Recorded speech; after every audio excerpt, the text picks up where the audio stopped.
हेल' गाइसमोन नै आं दा बे समाव दंफैयो ब्रह्मपुत्र नारायण ब्रिजनि गेजेराव ट्राफिक जाम जानानै दङ।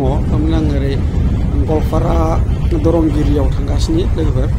थारमाने बे ट्राफिक जाम जानायखाय आं दसे भिडिअ बानायब्रबबाय आरोना लोगोफोर। नोंथांमोना भिडिअखौ नायलांबाय थादो आरो भिडिअखौ नायना मोजां मोनोबा लाइक शेयार कमेन्ट साबस्क्राइब खालामना होबानो जाबाय लोगोफोर। थारमाने ब्रिजनि गेजेराव एसे गालाबायनाय दं नामा बेखौ बानायगासिनो।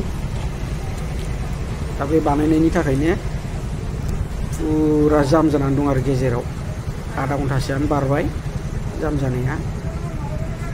दा माला बोखारफिनगोन जामखौ नोंथांमोना नायलांबाय थाबानो जाबाय जोबजासिम। आं देखायलांनो सेस्था खालामबाय थागोन, नोंथांमोना नायलांबाय थाबानो जाबाय।